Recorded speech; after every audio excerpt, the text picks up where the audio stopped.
Ever wondered how to make a quick and easy pasta primavera? Well, wonder no more. We're diving into the vibrant world of this Italian classic. Pasta primavera is a delightful medley of spring vegetables and pasta, bathed in a light garlic and olive oil sauce. It's a versatile dish that's perfect for a weeknight dinner or a festive gathering. Colorful, hearty, and brimming with flavor, this dish is a testament to the beauty of simplicity in cooking. Stay tuned to learn how to whip up this Italian classic in no time. For this recipe, you'll need a few simple ingredients that come together to create a dish bursting with color and flavor. First up, we have our pasta, the backbone of our dish. Any type will do, but for this recipe we're using spaghetti. Next we have our olive oil, which will give our dish that rich Mediterranean flavor. Moving on, we have garlic, the aromatic that will infuse our dish with a depth of flavor. Then we have an assortment of vibrant vegetables: bell peppers, cherry tomatoes, zucchini, and broccoli. These will not only add a burst of color, but also a variety of textures and tastes. To season, we're using simple salt and pepper, but feel free to get creative. And finally, we have Parmesan cheese and fresh basil leaves for garnish, adding that final touch of savory and freshness. Now that we have all our ingredients ready, it's time to start cooking. Start by cooking your pasta according to the package instructions. This is the first and most essential step to making a great pasta primavera. The type of pasta you choose can make all the difference. For this dish, I prefer using a long pasta like spaghetti or fettuccine, but feel free to use your favorite type. Remember, the secret to cooking pasta perfectly is to use plenty of boiling water and salt. The water should taste like the sea. As the pasta cooks, it's important not to let it get too soft. We're aiming for al dente, which in Italian means to the tooth. This is when the pasta is cooked so that it still retains a firm bite. It's not too hard, not too soft, but just right. While the pasta is bubbling away, let's move on to the next step. You'll want to keep an eye on the pasta as it cooks, giving it a stir from time to time to prevent it from sticking. But the beauty of cooking is multitasking. So, let's make the most of this time. The pasta should take about 10 to 12 minutes to cook, but remember to start checking it a couple of minutes before the time suggested on the package. The best way to check if pasta is done is simply to taste it, so don't hesitate to fish out a piece and give it a nibble. Once your pasta is cooked to perfection, you'll need to drain it quickly. But before you do, don't forget to reserve some of the pasta water. This starchy water is a secret weapon in the kitchen. It can be used to adjust the consistency of your sauce, helping it to cling to the pasta. Once drained, it's time to give your pasta a quick rinse. This helps to stop the cooking process and removes excess starch. But don't over-rinse. We want to keep some of that starchiness to help our sauce stick to the pasta.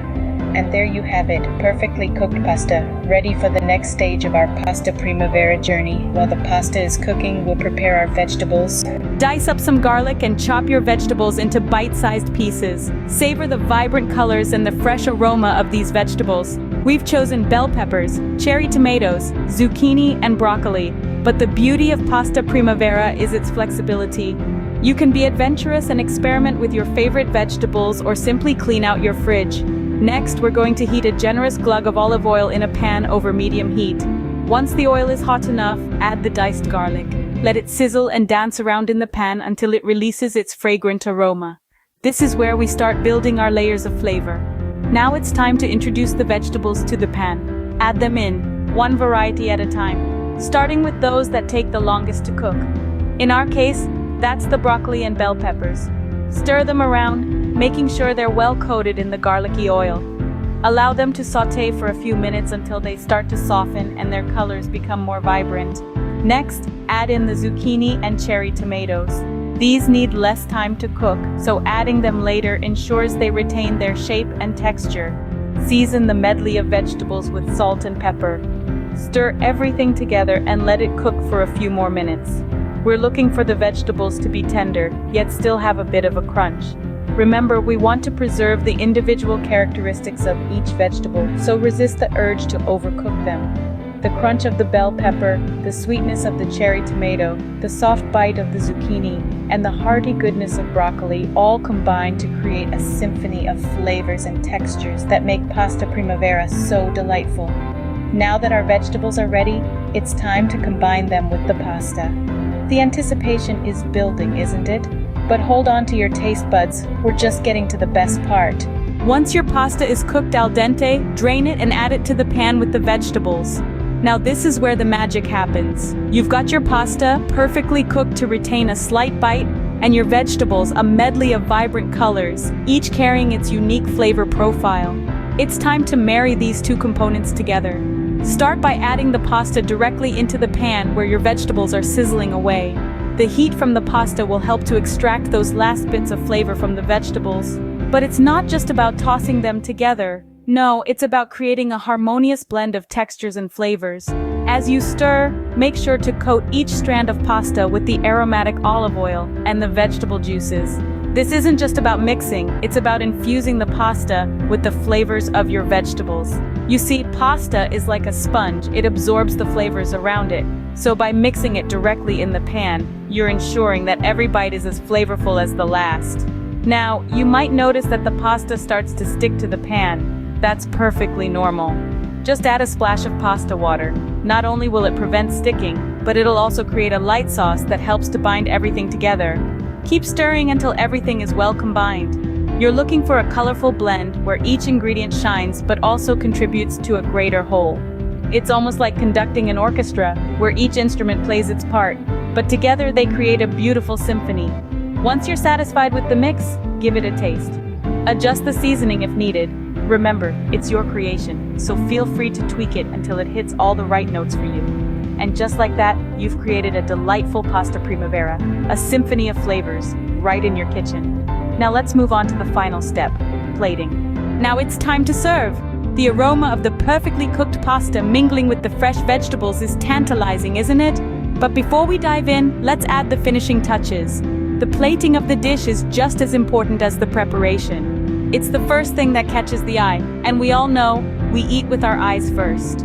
Start by using a large spoon or pasta server to scoop a generous portion of the pasta onto a plate. You want to make sure you've got a good mix of pasta and vegetables in each serving. Then give it a little twirl with a fork to make it look as appetizing as possible. Now, for the garnish. Take a handful of fresh basil leaves and tear them into small pieces. The tearing rather than chopping helps to release the aroma and flavor of the basil. Sprinkle these torn basil leaves over the pasta. Finally, it's time for the cheese. Grate some fresh Parmesan cheese directly onto the pasta. The heat from the pasta will slightly melt the cheese, giving it a beautiful texture and adding a wonderful creamy richness to the dish. And there you have it, a quick and easy pasta primavera that's bursting with flavor. This dish is not just delicious, but also vibrant and colorful, making it a feast for both the palate and the eyes. Bon appetit! Thanks for watching, and I hope you enjoyed learning how to make pasta primavera. We've journeyed together from selecting the freshest ingredients to mastering the art of sautéing vegetables just right, and finally, to the joy of mixing it all together with beautifully cooked pasta. This vibrant, colorful dish, alive with the flavors of summer, is a testament to the joy of cooking, easy to prepare, yet impressive on any table. Remember, the secret to a great pasta primavera lies in using the freshest of seasonal vegetables and cooking them just enough to retain their crunch and color. Now it's your turn to try this recipe at home and impress your loved ones. Don't forget, cooking is an art, and every artist needs an audience. So subscribe to our channel for more such delightful recipes. Embrace your inner chef, and let's continue this culinary adventure together. See you next time.